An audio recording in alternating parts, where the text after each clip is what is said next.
Welcome to our channel again. मैं हूं सोनम मलिक और आज हमारे साथ है Hyundai की Creta N line version.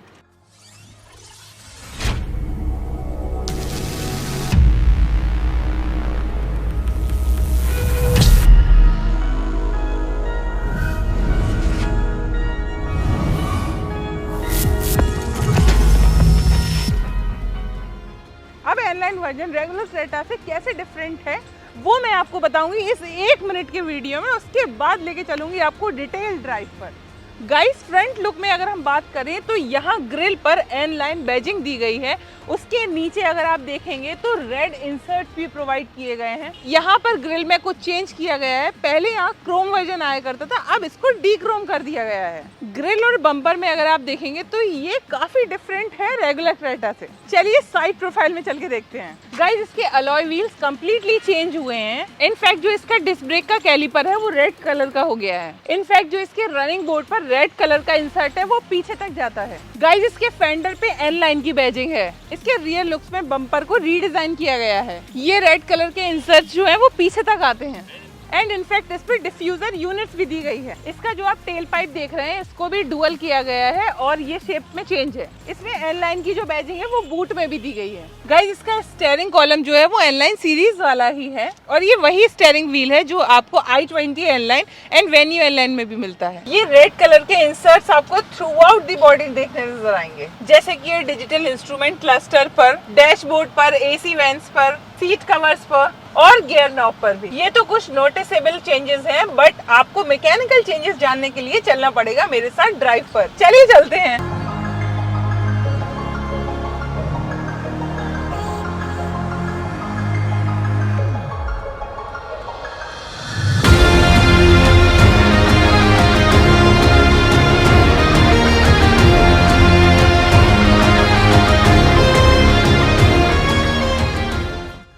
Creta N line एक स्पोर्टियर वर्जन है और ये आपको रेगुलर क्रेटा से ज्यादा प्रीमियम फील कराएगा। कैसे, वो मैं आपको बताती हूँ। क्रेटा एन लाइन में एक्चुअली मैकेनिकल चेंजेस के साथ साथ कॉस्मेटिक चेंजेस भी हैं। देखो, कॉस्मेटिक चेंजेस तो आप ऑनलाइन भी पढ़ सकते हो, लेकिन इसके मैकेनिकल चेंजेस क्या है वो मैं आपको आज फील कराती हूँ। सबसे पहले तो ये केवल एक ही इंजन ऑप्शन में आता है and that is 1.5 TGDI engine. ये इंजन इस्तेमाल किया गया है Hyundai Verna में, Kia Seltos के अंदर, Kia Carens के अंदर and now finally it is in Creta. Creta के प्री फेसलिफ्ट वर्जन में ये इंजन ऑप्शन इंट्रोड्यूस नहीं किया गया था। अब ये जो कॉम्पैक्ट SUV है वो अपने सेगमेंट में ज्यादा पावर प्रोड्यूस करती है और ज्यादा बेहतर सस्पेंशन एंड स्टीयरिंग ट्विकिंग होने की वजह से ये एक बेटर पैकेज बनता है इन दिस सेगमेंट। ये इंजन प्रोड्यूस करता है 160 PS की पावर एंड 253 न्यूटन मीटर का टॉर्क। इस इंजन को जब हमने टेस्ट किया तो ये 200 किलोमीटर पर आवर की स्पीड पर अटेन करती है। गाइस, वैसे तो इस इंजन का पोटेंशियल बहुत ज्यादा है, बट हम इस इंजन को 200 किलोमीटर पर आवर से ज्यादा अचीव नहीं कर पाए। इसका मतलब Hyundai ने इसको 200 किलोमीटर पर आवर पर ही लिमिट किया गया है, तो आप चाहकर भी इसको 200 किलोमीटर पर आवर से ज्यादा नहीं ले जा सकते हैं। गाइस, ये जो इंजन है वो बहुत रिफाइंड है और आपको बहुत मक्खन जैसे फील कराएगा। इस इंजन के साथ में वाइब्रेशन बिल्कुल ना के बराबर है, चाहे आप गियर लेवर की बात करें या फिर ब्रेक पेडल की। आप वाइब्रेशन तो महसूस नहीं करेंगे और 4 सिलेंडर होने का फायदा भी आपको मिलता नजर आएगा। चलिए, बातें तो बहुत हो गई इंजन के बारे में, अब इसको थोड़ा टेस्ट करते हैं और क्रूज करके देखते हैं। We are at 100 kilometre per hour, but जो स्टेबिलिटी है वो काफी अच्छी है। अब वो क्यों आई है मैं जानती हूँ इसका रीजन। देखिए, जो सस्पेंशन सेटअप है वो रिमेन सेम। इसमें मैकफर्शन स्टड ही इस्तेमाल किया गया है, बट इसको रीट्विक किया गया है जिससे वो स्टेबल रहे। तो जैसे आप राउंड द कॉर्नर हो या आप यू टर्न मार रहे हो तो ये बॉडी रोल को काफी हद तक कंट्रोल करता है, यानी कि आपको कॉन्फिडेंट महसूस कराएगा even if you are at higher speed. So good marks on suspension setup. चलिए दूसरे मुद्दे के ऊपर बात करते हैं, जो है steering wheel setup. Steering wheel undoubtedly बेहतर हुआ है। इसको थोड़ा इंटेंशनली हार्ड किया गया है ताकि ये हायर स्पीड पर ओवर स्टीयर ना कर दे। तो जब भी आप बड़ी कार्स के बारे में बात करते हैं, प्रीमियम स्पोर्ट कार्स के बारे में बात करते हैं, तो ऐसी गाड़ियों के जो स्टीयरिंग व्हील हैं वो ओवर द पीरियड आपको वेट गेन करते नजर आएंगे। जितनी ज्यादा स्पीड उतना ज्यादा हार्ड स्टीयरिंग रहता है, और वो इसलिए ताकि सेंसिटिविटी कम हो 3 डिजिट्स चलते टाइम। जैसे ही आप इसको 100 से ऊपर ले जाएंगे इसका स्टीयरिंग हार्ड होता चला जाएगा। वैसे भी नॉर्मल स्पीड पर भी इसका स्टीयरिंग हार्ड ही है और ये रेगुलर Hyundai से आपको हार्ड स्टीयरिंग फील कराएगा।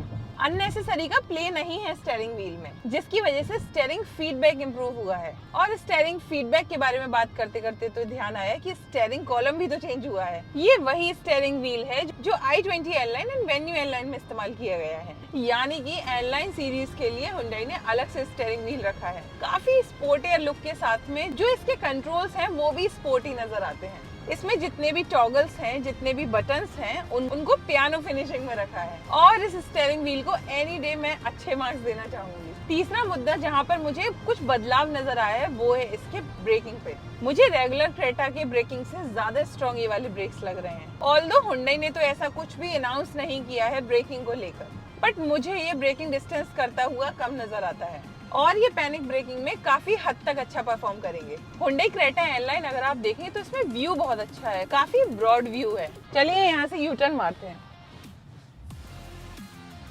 ए पिलर पतला तो जरूर है लेकिन वो क्रम्पल जोन में भी मदद करेगा।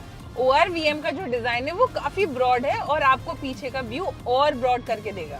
IRVM का भी डिजाइन इसमें अच्छा है और वो पीछे का व्यू अच्छे से देता है। इनफैक्ट अगर आपका पीछे का व्यू ऑब्स्ट्रक्ट हो रहा है तो यू कैन एक्टिवेट DRVM, उसका स्विच डेडिकेटेडली दिया गया है। अब बटन दबाते ही पीछे का कैमरा एक्टिवेट हो जाता है, यानी कि अब ब्लाइंड स्पॉट कम से कम क्रिएट होगा। हुंडई क्रेटा एयरलाइन में 2 ट्रांसमिशन ऑप्शन आते हैं, एक 6 स्पीड मैनुअल और दूसरा 7 स्पीड DCT। दोनों की प्राइसिंग में तकरीबन 1.5 लाख का अंतर है और अभी जो हम क्रेटा चला रहे हैं वो है 7 स्पीड DCT। देखिए इंजन परफॉर्मेंस के मामले में ये वैसी ही है रेगुलर क्रेटा जैसी, लेकिन जो स्टीयरिंग व्हील के साथ में बदलाव एंड ब्रेकिंग जो सेंसिटिव की है उससे गाड़ी के ओवरऑल ड्राइविंग डायनेमिक्स बदले हैं। यानी कि रेगुलर क्रेटा से ये फन टू ड्राइव तो है ही, साथ ही ज्यादा स्पोर्टियर लगती है। छोटे छोटे रेड एलिमेंट्स भी आपको एयरलाइन की फीलिंग देंगे। ये रेड इंसर्ट आपको फीलिंग देंगे कि आप एक स्पेशल वर्जन चला रहे हो। एक चीज की कमी तो मुझे वैसे लगी, जैसे वेन्यू एयरलाइन में डैश कैम है वैसे ही यहाँ पर आपको डैश कैम प्रोवाइड नहीं किया गया है, जबकि क्रेटा की प्लेसिंग वेन्यू एंड एक्स्टर दोनों से ऊपर है। डैश कैम एक ऐसा सॉल्यूशन है जो आपके लिए एक सेवियर की तरह काम करता है एंड हुंडई ने हमेशा से सेफ्टी को प्रायोरिटाइज किया है। मुझे उम्मीद है कि अगले अपडेट पे हुंडई इसके अंदर एक डैश कैम जरूर लेकर आएगा। अच्छा, ये जो पेडल शिफ्टर्स स्टीयरिंग पे लगे हुए हैं ये भी काफी कमाल के हैं। आप इसको स्पोर्ट्स मोड पर एक्टिवेट कीजिए एंड मैं अभी डाउन शिफ्ट करती हूँ। अब इसके बाद मैं एक्सीलेटर दूंगी।